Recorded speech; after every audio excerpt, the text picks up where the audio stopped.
नमस्ते। दुनिया की सबसे विशाल और सबसे जटिल व्यवस्थाओं में से एक यानी हमारी भारतीय लोकतांत्रिक प्रणाली। आज की इस चर्चा में हम इस विशाल ढांचे के सबसे बुनियादी लेकिन सबसे अहम हिस्से को डिकोड करने वाले हैं। हमारा फोकस है स्वतंत्र और निष्पक्ष चुनाव, एक ऐसी प्रक्रिया जो करोड़ों आवाजों को एक साथ जोड़ती है और पूरे राष्ट्र का भविष्य तय करती है। तो चलिए बिना किसी देरी के इस पूरे सिस्टम के काम करने के तरीके को समझना शुरू करते हैं। अब देखिए, हमारी सोर्स मटेरियल में एक बहुत ही स्पष्ट और पावरफुल बात कही गई है। स्वतंत्र और निष्पक्ष चुनाव लोकतंत्र का पहला आधार। और सच कहूं तो ये महज कोई एक वाक्य नहीं है, ये पूरे शासन ढांचे की सबसे मजबूत नींव है। सोचिए, किसी भी बड़ी इमारत को खड़ा करने के लिए एक सॉलिड जमीन चाहिए होती है ना? ठीक वैसे ही एक स्वस्थ लोकतंत्र के लिए बिना किसी दबाव या पक्षपात के चुनाव होना बिल्कुल अनिवार्य है। अगर ये बेस थोड़ा सा भी डगमगाता है तो पूरी लोकतांत्रिक इमारत भरभरा कर गिर जाएगी। तो चलिए सीधे इस बुनियादी सवाल पर आते हैं, भारत में एक लोकतांत्रिक सरकार आखिर काम कैसे करती है? यह सुनने में भले ही बेसिक लगे, लेकिन यही वो सवाल है जो पूरी व्यवस्था के राज खोलता है और हमारी आज की चर्चा को एक दिशा देगा। जब इतनी बड़ी आबादी को अपना भविष्य तय करना हो तो उसके पीछे की मशीनरी कितनी सटीक और पारदर्शी होनी चाहिए, यह समझना वाकई बहुत दिलचस्प है। आगे बढ़ते हैं हमारे पहले खंड की तरफ, लोकतंत्र का पहला आधार और इसकी संवैधानिक नींव। तो भारतीय संविधान के तहत भारत में एक लोकतंत्रात्मक सरकार की स्थापना की गई है। और ध्यान रहे, यह कोई रातों रात लिया गया फैसला या कुछ लोगों का महज एक विचार नहीं था। भारतीय संविधान ही वो अल्टीमेट स्टार्टिंग पॉइंट है जो इस पूरे ढांचे को कानूनी मान्यता देता है। यही वो परम शक्ति है जो सुनिश्चित करती है कि भारत एक स्थायी लोकतंत्र बना रहे और कोई भी अपनी मर्जी से सत्ता पर कब्जा न कर सके। ये एक तरह का पक्का वादा है जो हर नागरिक को इस व्यवस्था में हिस्सेदार बनाता है। अब आते हैं दूसरे हिस्से पर, प्रतिनिधि और चुनाव यानी जनता की असली शक्ति। यहां एक बहुत ही स्पष्ट परिभाषा दी गई है कि एक लोकतांत्रिक सरकार वो है जिससे जनता के चुने हुए प्रतिनिधि चलाते हैं। और इसका सीधा सा मतलब क्या है? मतलब ये कि असली पावर यानी चुनने की ताकत हमेशा जनता के हाथ में ही होती है। आम नागरिक ही ये तय करते हैं कि उन पर शासन कौन करेगा। यहां कोई राजशाही या तानाशाही नहीं है। सत्ता का हस्तांतरण केवल और केवल जनता के विश्वास और उनके वोट के जरिए ही संभव है। एकदम सिंपल। अब बात करते हैं तीसरे और बहुत अहम खंड की, निर्वाचन आयोग की भूमिका, द अल्टीमेट रेफरी।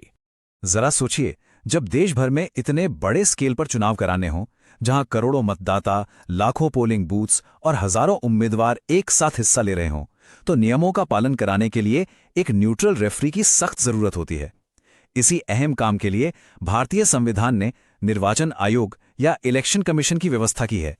संविधान बनाने वालों ने बहुत दूर की सोची और इस इंडिपेंडेंट संस्था का निर्माण किया, जिसका एक ही काम है चुनाव की इस विशाल मशीनरी को बिना किसी बाहरी दबाव या राजनीतिक दखलंदाजी के सुचारू रूप से चलाना। अब यहां जो सबसे ध्यान देने वाली बात है वो ये है कि स्वतंत्र और निष्पक्ष या फ्री एंड फेयर सिर्फ सुनने में अच्छा लगने वाला कोई आदर्शवादी मुहावरा नहीं है।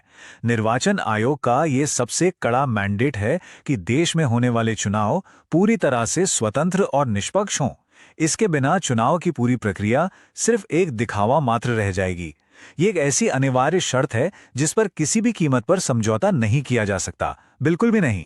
तो इसे जमीन पर कैसे उतारा जाता है? चलिए देखते हैं हमारे चौथे खंड में, निष्पक्षता के उपाय, नियमों को लागू करना। देखिए, जमीनी स्तर पर निष्पक्षता लाने के लिए सिर्फ कागजी नियम काफी नहीं होते, कुछ बहुत ही सख्त और प्रैक्टिकल कदम उठाने पड़ते हैं। इनमें दो सबसे अहम बातें शामिल हैं। पहला, चुनाव में होने वाले खर्चे की एक स्पष्ट लिमिट तय करना, ताकि पैसे के दम पर चुनाव को हाईजैक ना किया जा सके। और दूसरा, पर्याप्त संख्या में पुलिस बल और चुनाव अधिकारियों की नियुक्ति करना, ताकि हर वोटर बिना डरे वोट कर सके और कोई धांधली ना हो। तो मनी पावर को रोकना और सुरक्षा देना, ये दोनों ही चुनाव की गरिमा बनाए रखने के लिए बहुत क्रूशियल काम है। और ये स्लाइड इस बात को बड़ी ही खूबसूरती से दिखाती है कि रूल बनाने वालों और उसे फॉलो करने वालों के बीच बैलेंस कैसे काम करता है। एक तरफ है निर्वाचन आयोग, जो एक सख्त मॉनिटर की तरह खर्चे की लिमिट और बाकी नियम तय करता है, और दूसरी तरफ राजनीतिक दलों और कैंडिडेट्स को मैदान में टिके रहने के लिए इन नियमों का सख्ती से पालन करना पड़ता है। यही आपसी चेक एंड बैलेंस पूरी लोकतांत्रिक व्यवस्था को ईमानदारी से चलाता है। अब रुख करते हैं अपने पांचवें और आखिरी खंड का, विवाद और न्याय प्रणाली, अंतिम प्राधिकारी। यहाँ हमारे सामने एक बहुत ही जरूरी क्या होगा अगर वाला सवाल आता है। किसी भी तरह के चुनाव विवादों में आखिर क्या होता है? इतने बड़े लेवल पर चुनाव हैं, प्रतिस्पर्धा इतनी कड़ी है, तो हार जीत या प्रक्रिया को लेकर विवाद होना पूरी तरह से स्वाभाविक है। पर ऐसे में जब चुनाव की निष्पक्षता पर ही सवाल उठ जाएं, तो ये पूरी व्यवस्था खुद को बिखरने से कैसे बचाती है? इसका जवाब बहुत सीधा और सॉलिड है। किसी भी प्रकार के चुनाव विवादों में चुनाव आयोग और भारत के उच्चतम न्यायालय यानी सुप्रीम कोर्ट की भूमिका सर्वोपरि होती है। जब भी नियमों को चुनौती दी जाती है या कोई कानूनी पेच फंसता है, तो इन्हीं दो संस्थाओं के पास विवाद को निष्पक्षता से सुलझाने की फाइनल अथॉरिटी होती है। सच कहें तो यही इस पूरी शासन व्यवस्था के अल्टीमेट गार्डियंस हैं, जो सुनिश्चित करते हैं कि न्याय हर हाल में हो। तो अंत में इस पूरी चर्चा से जो सबसे महत्वपूर्ण बात निकल कर आती है वो ये: क्या स्वतंत्र और निष्पक्ष चुनावों के बिना कोई भी लोकतंत्र अपने इस पहले और सबसे अहम आधार पर खड़ा रह सकता है? जवाब हम सब जानते हैं। ये एक ऐसा तंत्र है जो सिर्फ संविधान में लिख देने भर से नहीं चलता। एक मजबूत और पारदर्शी लोकतंत्र को जिंदा रखने के लिए हर एक दिन एक निरंतर और सामूहिक प्रयास की जरूरत होती है। सोचिएगा इस बारे में।